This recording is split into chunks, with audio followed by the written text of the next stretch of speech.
እስከ ዛሬ ድረስ ኢትዮጵያ ገንዘቧን የገንዘብ ኖቷን ፕሪንት የምታደርገው የተለያየ ሀገር በመሄድ ነው።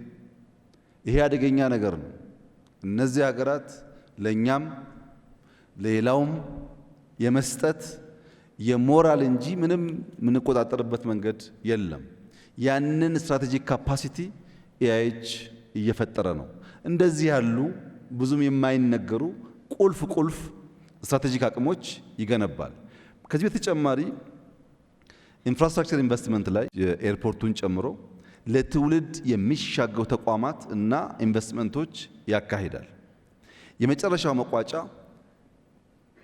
ኢአይኤች ማለት ዛሬ የሚሰራ ዛሬ የሚያተርፍ ለልጆቻችን የምናስቀምጠው ወረት ማለት ነው።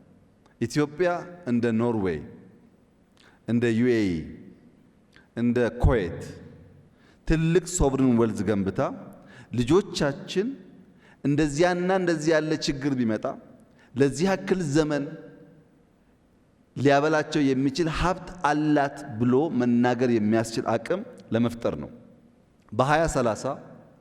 በ2030 በፈረንጅ ማለት ነው የኢአይኤች የጂዲፒ ሬሽዮ 20% መግባት አለበት።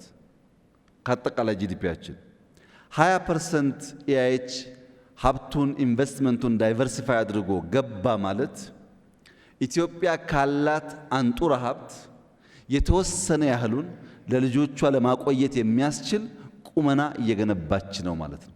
ይሄ ለልጆቻችን የምንገነባው ተቋም ስለሆነ በአደራ ጭምር የሚሰራ ስራ ነው። አደራ ማለት ምንድነው? ኢትዮጵያም ሀብቷም ከአባቶቻችን የወረስነው አይደለም፣ ከልጆቻችን የተዋስነው ነው። ለልጆቻችን አብልጠን አልቀን ማቆየት አለብን። ልጆቻችን ያው ሰሞኑን እንዳያችሁት ነው ሰርተው መመገባቸው የሚያሰጋ ጉዳይ ነው። ምግብ ካላዘጋጀን በስተቀር አደጋ ውስጥ እንገባለን ለማለት ነው።